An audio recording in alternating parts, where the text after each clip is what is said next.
Welcome to Introduction to Photography. This is the spring semester of 2020. My name is Heather Sandy and I will be teaching your course. I do teach art full-time at OCC, so some of you may be familiar faces, familiar digital faces anyways, and then some of you guys, this is your first time taking a class with me, so welcome. I'm excited to have you in this class. There are a few things I want to go over, but before I do that, I do want to show you what some of my artwork tends to look like, just as a get to know me kind of thing. I overall tend to create abstract works. I am definitely a mixed media artist, so my background is in painting, but I use photography a lot. It really helps me see the world in different ways, and I have a lot of fun editing pictures in both Photoshop and Lightroom depending on what the picture is. So if you bear with me for just a second, we'll skip on over and I'll show you what my website looks like. So first things first, when I am not teaching or on campus at OCC, I am in the studio creating artwork. So you can see if you click, just on this home page, what different types of artwork I create. In this last thumbnail on the right over here, you can see that I'm actually incorporating photography within my work. All of those little red splotches are actually image transfers that are from photographs that I took. So I'm always looking for new ways to integrate photography into the artwork that I create. So that's a little bit about me. We're going to go ahead and we're going to talk a little bit about the course. The very first thing, I have that already open in Canvas. You're going to open it and it's going to look like this. It's going to say Introduction to Photography. So you can read through a lot of this on your own time. That's what this course is designed to do.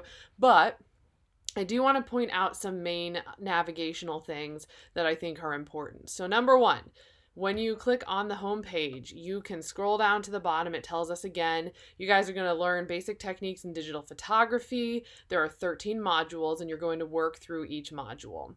So your screen should look similar to this. It'll look a little bit different just because I'm in instructor mode. Yours is going to look a little bit different. Everything that has an eye through it, you're not going to be able to see. So if you scroll all the way down to the bottom, you'll see there's a Let's Get Started link and I can click right there.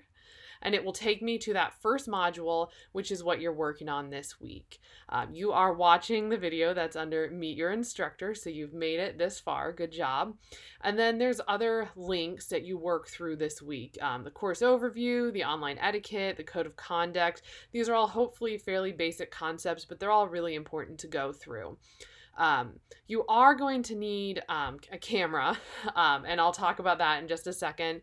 You are going to need access to Adobe Photoshop and Lightroom. The easiest way, I think, is to subscribe to it. It's $9.99 a month through Adobe.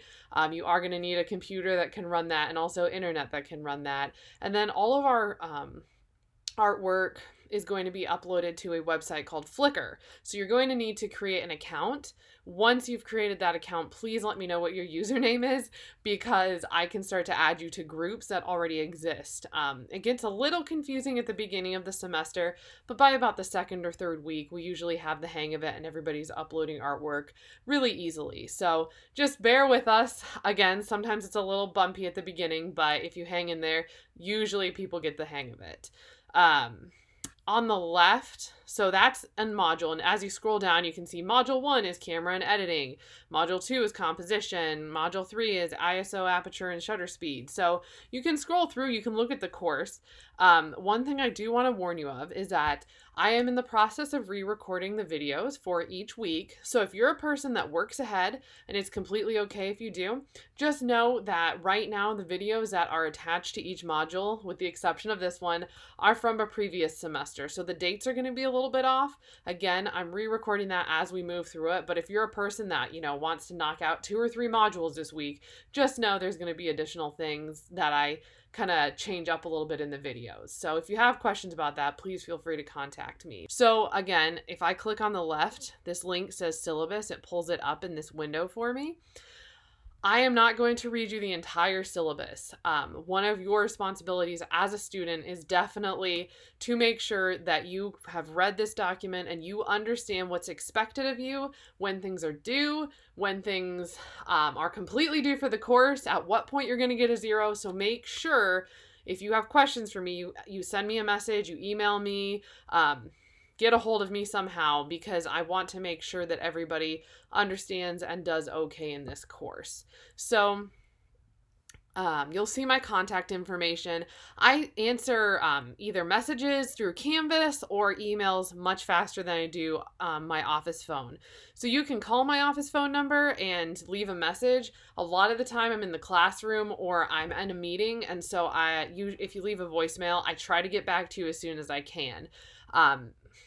I say within 24 hours, but if it's a weekend, obviously it's not going to happen until Monday. You can see, for those of you guys that are on campus, these are my office hours. These are hours that I'm going to be in my office. So you can see, again, 11 to 12:30 on Monday, Wednesdays, and Tuesdays, 12:15 to 2:15. So what you're going to do as you work throughout this course is you're going to learn how to use a digital camera. Specifically, there's a lot of editing that you're going to pick up in this course. I really think that that's important in the day and age we live in. We'll go through composition, and again, we're going to work in both Photoshop and Lightroom. There are just, again, high expectations. Make sure you're doing your work. Make sure you're trying your best. You can read through this. So you do need a few things for this course. Number one, yes, there is a textbook. So you need Tony Northrup's DSLR book. The reason I include this book is that he has really great videos. There are quizzes most weeks, not every single week. Those quizzes are worth 10 points. He also has great videos that go along with the content of this book. So make sure you get this. This is at the OCC bookstore. Again, if you have questions, let me know. You are going to need a camera. So I've designed this course for a DSLR. This is the one I use. It's a Canon Rebel. It's a T3i. I got it in, I want to say 2014, but it's still working strong. If you want to get a telephoto lens, you can. I do everything with the standard kit lens that it comes with. If you don't, and of course I can't find it, if you don't have a DSLR, you can use your cell phone. However, just know you're probably going to get better pictures on a DSLR. And also, you're going to have less control on a cell phone. So if you are one of those people that is using a cell phone, make sure you realize you're probably going to have to download an app to be able to control shutter speed and aperture on your phone. The two that I'm playing around with are Halide and Camera Plus 2.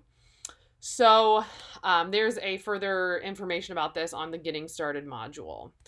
You are going to need a subscription to Adobe Photoshop and Lightroom. It is $9.99 a month. Again, I'm trying to make this as affordable as I can. These are professional tools. This is a professional class, so that's why I use those ones, even though they do cost some money. You are also going to need a flash drive, which looks like this. Mine does anyways. You can get around having a flash drive by having an account like Google Drive or OneDrive, which you get with your IECC account. So make sure you're taking advantage of that. That's free cloud-based storage. The reason this matters is just so you have a place to store your work. If your computer crashes and dies and you lose all your photographs, you're going to be really sad if you didn't back those up. You're going to need a memory. You're going to need a memory card. I say at least 4 gigabytes of storage. I usually stick around 32 or higher. Basically, this is going to be specific to the camera. Mine looks like this. It's a standard one that I got at Walmart. They do sell them at Walmart. And then you're going to need access to a computer or internet connection that's capable of running Photoshop and Lightroom. There's a couple big things that I want to point out, and then I'm going to let you read on the rest of your syllabus. This is not a traditional face-to-face class. Obviously, it's online. Now, there are a few things that I need from you to know that you are participating in the course and that you're just not planning on getting an F. Number one, in order for me not to drop you at the beginning of the semester, you need to log in and complete the Let's Get Started module by, and I'm going to highlight this, Thursday, January 16th at 11:59 p.m. So, if you have not completed that first discussion posting by Thursday the 16th at 11:59 p.m., I will drop you from the course. The second date to look out for is February 27th. If you have not completed modules 1 through 4 at midterm, which again is February 27th at 11:59 p.m., you can expect me to drop you from the course. I want you to do well in this class, and I don't want to give you an F at the end of the semester. So if you're not doing your work, just know that those are the two major deadlines that I look at dropping people from the course. Of course, under the student services policy, it is IECC policy to provide reasonable accommodations to students with disabilities. If you would like to request academic support services, let me know, or let the Learning Skills Center / Academic Assistance Center know, and we will do the best we can to help you out. The rest of this, I'm going to let you grade through on your own. I do accept late work. I do want to point that out. It does have a penalty to it. And then you can see on page 4, I have 13 assignments that are 50 points each. You do have a 1 to 2 page photographer research paper that goes along with the project. So you need to do the paper in order to do the project. There's a final portfolio. You'll have a final self-critique paper, 8 quizzes, and 14 discussion postings. So this is a class where you get a lot of points. There's over 1,070 to be exact, points. So just know, maybe you don't do well on one assignment. You can still recover from that. But if you decide not to do any of the assignments, it's not going to end well for you. And then on the last couple pages 5, 6, and 7, you can scroll 3. So 3. This is a rough timeline of our semester. So this week, what you're responsible for is the Let's Get Started module, which is watching this video, making sure you have all your materials, asking me any questions you need to, and doing the discussion forum, which I'll go over in this separate video. You have to do that discussion forum by the 16th or I will drop you. You can see on the right, there's homework. And then I don't go through all of these because it's an online course, but you can see week 2, we're going to do module 1. Week 3, we're going to do module 2. So you can see there's lots of different things that we will do. I like to try and mix up technical weeks. So the beginning of the semester is pretty technical, and then we get into a lot more creative prompts. So you'll see if you scroll down to module 10, there's going to be an animals theme, and you're going to look. Week 13, we're going to be doing this ABCs of Looking project. So I'm trying to balance both aspects of this world. So I look forward to having you in this class. Please let me know if you have any questions, and make sure you get that discussion posting done.